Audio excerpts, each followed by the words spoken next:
Hello everyone, this is Manish R. K. Sahu from the Department of Mechanical Engineering, SIPMT Raipur.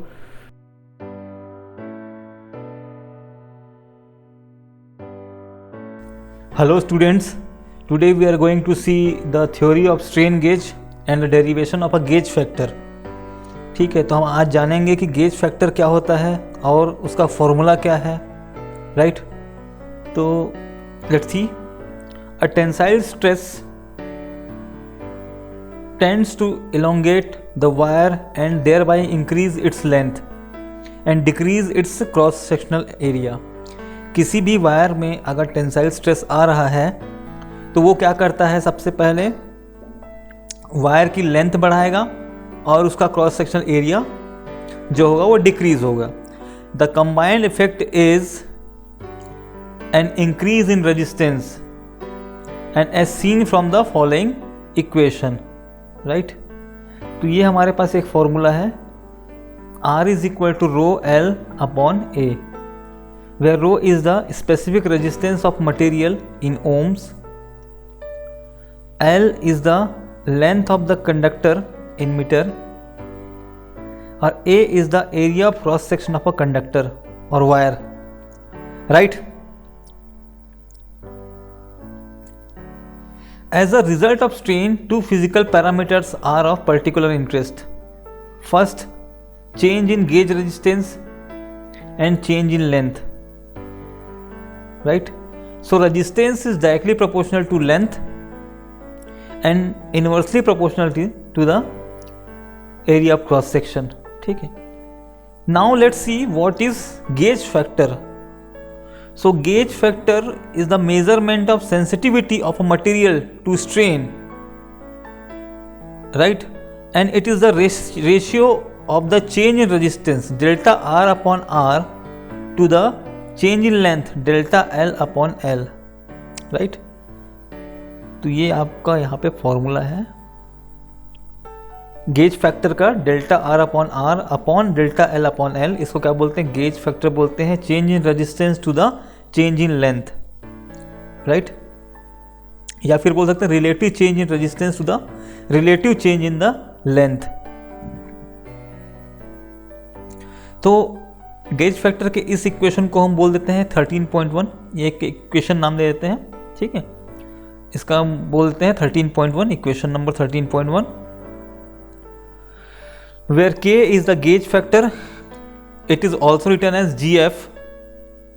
R is the change in initial resistance, capital R is the initial resistance, and delta R is the change in the initial resistance, delta L is the change in the length in meter, and L is the length, initial length of wire without strain. जब wire में कोई भी strain नहीं है तब की बात है. Since the strain is defined as change in length upon original length, so sigma is the strain, right? Delta L upon L. So the formula of gauge factor can be written as delta R upon R upon sigma, where sigma is a strain, right? So this is the formula for K, and we know that resistance is equal to rho length upon area. Our wire is a circular wire, so area of a circular wire is, length of the wire is L, area of the wire is pi r square because it is having circular cross section area. Radius can be written as diameter by 2 and r square is equal to d square upon 4. Hence resistance is equal to rho L upon pi by 4 d square, right? Equation number 13.3. This is equation number 13.2. This is equation number 13.3. When the conductor is stressed due to the strain, the length of the conductor increases by delta L and simultaneously decreases by delta D. ठीक है, अब क्या करने वाले हैं, इस वाले फॉर्मूले में हमारा रेजिस्टेंस, चेंज रेजिस्टेंस क्या होगा, नया रेजिस्टेंस क्या होगा, लेंथ इंक्रीज होगा मतलब L प्लस डेल्टा L, और डायमीटर डिक्रीज होगा D minus delta D। L की जगह L प्लस डेल्टा L और D की जगह D minus delta D, where delta D is change in diameter and delta L is the change in length. तो हमारा RS क्या हो जाता है, न्यू रेजिस्टेंस, हमारा न्यू रेजिस्टेंस आ जाता है rho L plus delta L upon pi by 4 D square minus 2D delta D plus delta D square.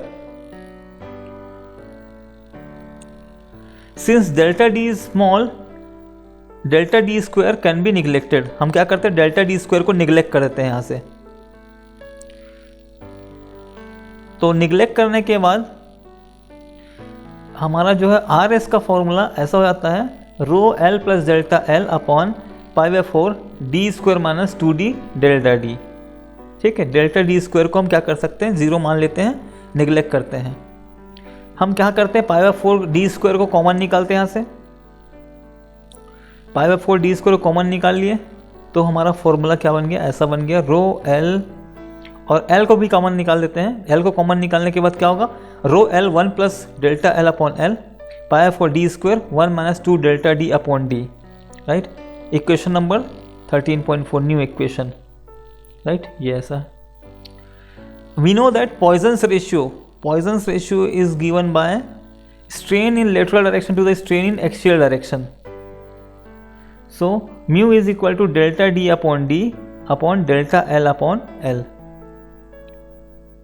ये फॉर्मूला होता है पॉइजन्स रेशियो का।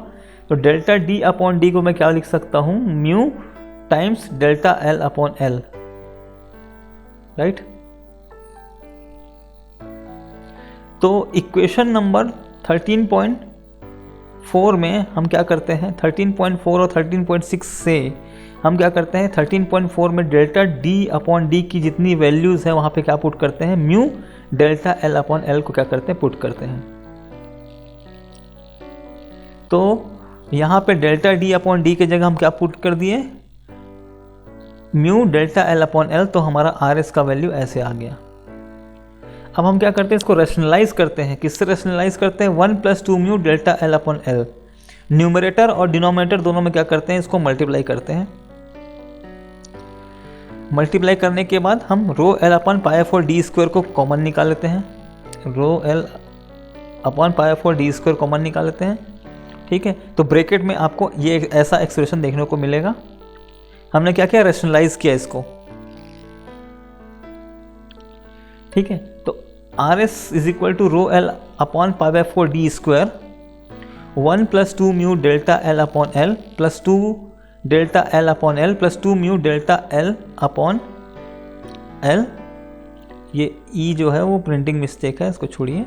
ये है कि डेल्टा L अपॉन L ये है वो, upon 1 minus 4 mu square delta L upon L whole square. ठीक है, मल्टीप्लाई करके निकालेंगे इसको तो ये ऐसा एक्सप्रेशन आपका आएगा। ठीक है, ई नहीं आएगा, वो बाय मिस्टेक टाइपिंग मिस्टेक है। फाइनली सिंप्लीफाई करने के बाद हमारा एक्सप्रेशन ऐसा बनता है। ठीक है, delta L is very small so we neglect the higher powers of delta L. Delta L के जितने हायर पावर्स हैं हम सबको क्या करते हैं, निगलेक्ट करते हैं। तो डेल्टा एल का हायर पावर क्या है, डेल्टा एल स्क्वायर, उसको हम क्या करते हैं, निगलेक्ट करते हैं। निगलेक्ट करने के बाद हमारा आर एस का फॉर्मूला बन जाता है ऐसा। अब अगर निगलेक्ट करेंगे, सॉल्व करेंगे तो क्या बन जाएगा, rho L upon pi four D square 1 plus 2 mu delta L upon L plus delta L upon L. हम delta L upon L common निकालते हैं तो ये यहाँ पे आता है 2 mu plus 1 delta L upon L plus 1 into rho L upon pi by 4 D square. ठीक है, ये आर एस की वैल्यू 1 प्लस 2 म्यू हो गया। ठीक है, हम क्या करते हैं, रो L upon pi four D square plus रो L upon pi four D square multiply करते हैं अंदर into delta L upon L और 1 प्लस 2 म्यू कॉमन निकालते हैं ये। ठीक है, 1 प्लस 2 म्यू कॉमन निकल गया, इस पोर्शन के साथ वो मल्टीप्लाई हुआ है 1 प्लस 2 म्यू। ठीक है, कॉमन ही निकला है, सॉरी। तो ये हमारा हो गया आर एस की वैल्यू। आर क्या है, रो L upon pi four D square R S क्या होगा, original resistance plus change in resistance. तो ये इंक्रीज वैल्यू ऑफ रेजिस्टेंस था, ठीक है। तो डेल्टा आर, ये आपका डेल्टा आर क्या हो जाएगा, यहाँ से हम आर एस माइनस आर करेंगे, ठीक है। डेल्टा आर निकलेगा, तो आर एस में से अगर आप आर को माइनस करेंगे तो डेल्टा आर निकलेगा, वो कितना निकलेगा, रो L upon pi four D square delta L upon L 1 + 2 mu. ये एक नया इक्वेशन आता है।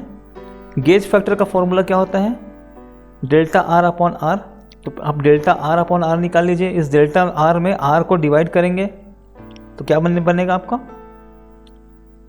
Delta L upon L 1 + 2 mu. और डिवाइड गेज फैक्टर का फॉर्मूला में क्या होता है, delta R upon delta L upon L. तो नीचे क्या है, डेल्टा एल अपॉन एल। ये दोनों डेल्टा एल अपॉन एल क्या हो गया, कैंसिल हो गया। तो के की वैल्यू क्या आ गई, 1 + 2 म्यू। तो gauge factor is given by 1 + 2 times of Poisson's ratio, that is mu. So this is the formula for gauge factor and it was the derivation of gauge factor and it is also known as theory of strain gauge, right? So I hope आपको ये derivation समझ में आया होगा। अगर आपको कोई भी दिक्कत है, कोई प्रॉब्लम है, तो आप कभी भी मुझसे पूछ सकते हैं कि कौन से स्टेप में आपको प्रॉब्लम आई है, ठीक है। Thank you very much.